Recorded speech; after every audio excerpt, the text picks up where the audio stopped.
Fix It Tony here. So we have a 2007 Chevy Avalanche. This is my son's truck, has 187,000 miles. This is the newer version of the LM7 5.3, and it doesn't drink oil, so that's good. It actually was well maintained most of its life.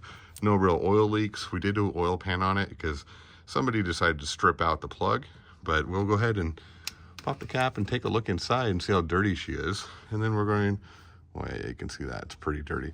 We will see how this Valvoline Restore and Protect cleans up this one. All right, like I said, this one was well maintained. The cylinder head looks really good. The valve cover, on the other hand, and it has some residue. That's from the PVC system. But, you know, not a lot to clean here. But we'll see if it cleans the top or upper part of this valve cover, see if that comes clean, because the rest of the engine is pretty good. So anyway, we'll get to the oil change here, and we'll test it again once we get it back after a few oil changes. All right, so we'll start draining. Like I said, we already replaced this oil pan. We took the original off, and that's how I know this engine's pretty clean inside, because it had no sludge in it, which is amazing for 180,000 miles when we did it. So go ahead and take the drain plug loose here. And that's the reason we had to replace this pan, unfortunately, is because some lube place decided to not only strip it out, but then they decided to use an oversized plug and actually cracked the oil pan right here. So no choice but to go ahead and replace that. So we'll let this drain, and then we'll grab our filter off, and we'll go from there. But as you can see, the oil's pretty dirty. It's been about 4,000 miles. Alrighty, so we're going to put the drain plug back on, loosen up the oil filter. We'll take this bad boy loose, put a new oil filter in there, and then we're almost done. I have my son right now rotating the tires. We did notice that there was a leaky brake line on this side, and very odd, it was a little loose on the nut. The washer was good, so not really sure how that happened, but in any case, that's why you look around when you're down here. Alrighty, so we're done draining here. We're gonna bring this down here, and we're just gonna wipe down the excess oil. I wanna make sure that the gasket is gone. You don't wanna double gasket this because you'll have a huge oil leak. So we're gonna wipe this all down. You just don't make too much of a mess.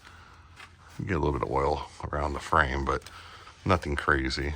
Just wipe it down. And then we have our new oil filter. And again, we subscribe to Valvoline, so we get these automatically sent to the house, and we get them at a discount, which is pretty nice, especially since the price of oil filters has really kind of gone crazy lately. And I really don't understand why, but again, just like with everything, prices are going up. So anyway, we're going to go to hand tighten this, and then we're ready to go ahead and start adding some oil. For those of you who've watched my channel before, you know I buy this by the 5-gallon box on subscription. It's like between $85 and $90 delivered to your house, which gives you the equivalent of 4 of these. So it ends up being a better deal, and you don't have to go to the store, so that saves you gas driving back and forth. So it's actually a really good deal. And then I always save one of these bottles because I love these bottles.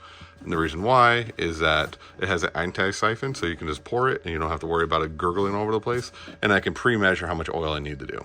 So that's the beauty of using this. I just refill it, and then I go put it in the truck, and we're good to go. We need to put between 6 and 6.5 quarts into this one. Okay, we're gonna reset the change oil light. Very easy on the Chevys. You just go over here to the information center, and you're gonna click through, and you're gonna click on that button with the eye on it.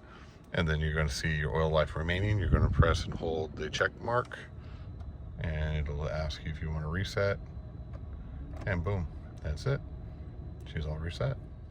All right, so we got her filled up. It took about a little over 6 quarts. I know this is a 520, but I actually put 530 in here to just use the bottle. I spilled a little bit, but I got that all cleaned up. We'll probably be back in a couple of months here. We'll see how the inside of that valve cover looks. So get an idea if it's cleaning it or not. But again, this engine ran pretty good. And with 180,000 miles, the only real problems we had with this truck, one were the transmission, which 4L60s are known to go bad. And then we had to replace the steering shaft because it was clunking. And then a few various other things. We also did do a spacer lift and control arms in the front, give it a nicer look. Don't make fun of my Dodge Ram wheels. I always buy takeoffs because they're cheap. And as you guys watch my Yukon video, you'll know that.